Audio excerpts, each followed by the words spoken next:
गोदाम सारे भर गए, पूछते हो पेड़ को इन पत्तियों ने क्या किया। धान से, गेहूं से जब गोदाम सारे भर गए, पूछते हो पेड़ को इन पत्तियों ने क्या दिया। इन फिजाओं में जरा सी जो रोशनी है हमसे है, देश को इन लाल नीली पत्तियों ने क्या दिया। इस देश का श्रमिक, इस देश का लेबर मानवर जो मेहनत से, मजदूरी से बड़ी बड़ी इमारतें खड़ी करता है, हमारे आपके घर भी खड़े करता है, खेत में भी मजदूरी करके पसीना बहाता है, बड़े बड़े एम्प्लॉयर के यहां, बड़े बड़े उद्योगपतियों के यहां नौकरी करता है, अपने श्रम से इस देश को बनाने का, संवारने का, सजाने का काम करता है। अब तो मोदी की सरेआम होने लगी है बेइज्जती, एक दिन नहीं रोज। नमस्कार दोस्तों, न्यूज़ मीटर पर आप सभी का एक बार फिर से हार्दिक स्वागत है। तो आप सभी का ज़्यादा समय न लेते हुए रुख करते हैं आज की ताज़ा खबर की तरफ। आज फिर से सदन में एक और सांसद गरजा। किसानों और मजदूरों की दशा पर पहली बार सदन में किसी ने आवाज़ उठाई है। कहा, कोरोना के टाइम पर सभी मजदूरों की जो दशा थी वो दयनीय योग्य थी, परंतु तब से लेकर अब तक कोई भी उनकी दशा में सुधार नहीं हुआ है। ऐसा क्यों हो रहा है मान्यवर? क्या एक गरीब हमेशा ही गरीब रहेगा और अमीर हमेशा अमीर? आप सब जानते हैं कि कोरोना के टाइम पर मजदूर अपनी दुर्दशा से थक कर पैदल ही अपने घर की ओर निकल पड़े थे। भूख लगी तो पटरियों पर बैठकर खाना खाने लगे और ज़्यादा ही थक गए तो वहीं सो गए और ट्रेन ने उनको कुचल दिया। ऐसा क्यों हो रहा है मान्यवर? क्या एक गरीब मजदूर की ज़िंदगी में उसकी कोई कीमत नहीं होती? क्या उसकी ज़िंदगी ऐसे ही आई और ऐसे ही चली जाएगी? ऐसे ही कभी पटरी पर और कभी रोड पर अपनी जान गंवाते रहेंगे? उनकी जान की क्या कोई कीमत नहीं है? सांसद गुस्से में यहाँ तक कह गए कि पीएम साहब, आप जो रोटी खाते हैं वो इन्हीं किसानों और मजदूरों की देन है। अगर वही नहीं रहेंगे तो आप क्या करोगे? देखिए एक बार इस वीडियो में। वो भूखे मजदूर मान्यवर पैदल ट्रेन की पटरियों पे चलते चले जा रहे थे, थक गए तो अपने घर से जो खाना बना के निकले थे उसको पटरी पर बैठ के खाने लगे, और थक गए तो खाने के बाद उसी पटरी पर नींद आ गई, उन्हें पता नहीं चला, ट्रेन ने उनको कुचलकर मार दिया। यह इस देश के मजदूरों की हालत है मान्यवर। मैं उस दिन कुलियों के बारे में यहां पर बोल रहा था। फिल्म बनी थी कुली, सारी दुनिया का बोझ हम उठाते हैं।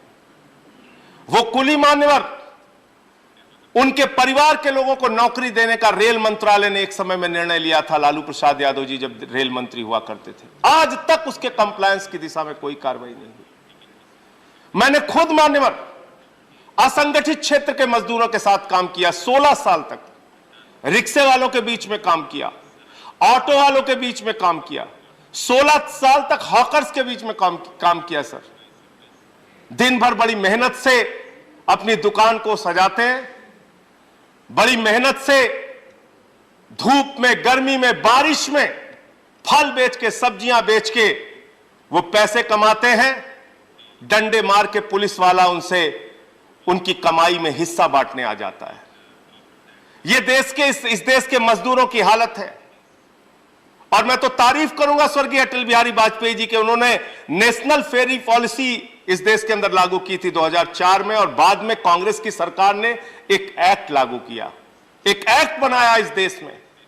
इस देश के असंगठित क्षेत्र में और खास तौर से पटरी गुमटी पर काम करने वाले, रेडी पटरी पे काम करने वाले करोड़ों लोगों के हक में, करोड़ों मजदूरों के हक में एक फैसला लिया, जिसमें वेंडर्स के लिए एक्ट बनाया गया मान्यवर। उन श्रमिकों के लिए, उन वेंडर्स के लिए, उनके लिए आपकी सरकार क्या कर रही है? जब जवाब दे तो दीजिएगा। हालांकि ये आप कह सकते हैं कि अर्बन डेवलपमेंट से जुड़ा हुआ मामला है, जिस कमेटी का मैं मेंबर हूं, लेकिन आज उनकी दशा यह है कि 10-10 हजार रुपए सरकार की ओर से, प्रधानमंत्री जी की ओर से सहायता देने की बात कही गई थी मान्यवर। वो अपना 10,000 पाने के लिए 10-10 चक्कर बैंकों के लगाते हैं। 250 का शपथ दो, 100 रुपए का शपथ दो, 500 रुपए का शपथ दो, ये फॉर्मेलिटी पूरी करो, वो फॉर्मेलिटी पूरी करो। ये आपका नजरिया है गरीब आदमी के प्रति। और ये पूरे आपके बदलाव को आप पढ़ेंगे, कानून को आप पढ़ेंगे तो सीधा सीधा एम्प्लॉयर के पक्ष में, एम्प्लॉयज के पक्ष में नहीं है, श्रमिकों के पक्ष में नहीं है, उद्योगपतियों के पक्ष में है, बड़े बड़े घरानों के पक्ष में है। ये मैं इसलिए कहना चाहता हूं मान्यवर कि जब आप एक बड़े तबके के लिए, करोड़ों लोगों के लिए कानून बनाने जा रहे हैं या उसमें कोई संशोधन करने जा रहे हैं, तो कम से कम उनके हितों को सर्वोपरि रखिए।